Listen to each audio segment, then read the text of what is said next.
Eri omulimu abantu gwe bataagala kwogerako era nga tebagusabira. Kangwogereko bwogezi. Kubanga bwe naagusabira ate muyinza ofuna okutya. Ogw'okutunda kesi z'abafu.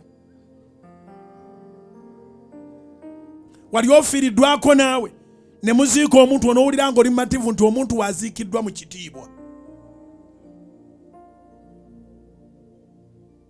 Omulimu ogwo nagwo gwetaaga okusabira, gwagukola gusabire.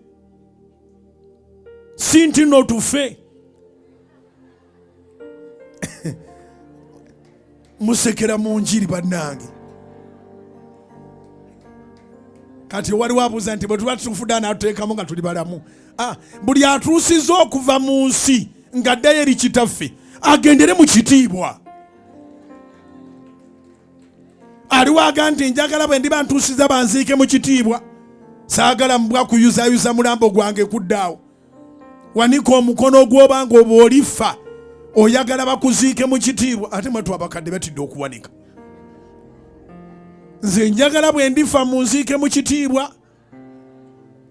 Era nandyagadde bwe kiri bakisobose kampuni esinga ebbeeyi ebenziika. Ate mulimpa kirabo ki ekirala olwo? Ke ŋŋenda awo mba ŋŋendedde ddala.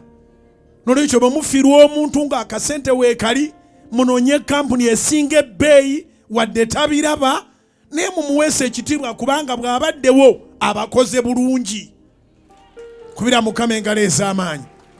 So n'omulimu ogwo nagwo buli mulimo tuyambagana. Gwe nga babalekedde omulamba omusobola okigwako. Kati bano abakola ogw'okuziika beekolamu omulimu. Mwenna ng'omuntu gwe mbadde mwagala ennyo nga mumuwahaaga kati mumutya baleetawo abamukwasaganya. Bamukwasaganya bulungi ne bamulongoosa ne bamuddaabiriza. In fact bagenda okubikulirako ng'olaba ng'omulamu naye nga bakoze emirimu mingi. Kale n'omulimu gwabwe tugusabira Katonda aguwe omukisa.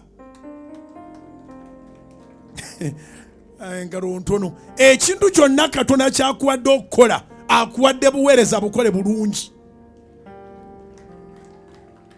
Ngambye eki kiwandiike. Ekintu kyonna Katonda kyakuwadde okukola akuwadde buweereza bukole bulungi.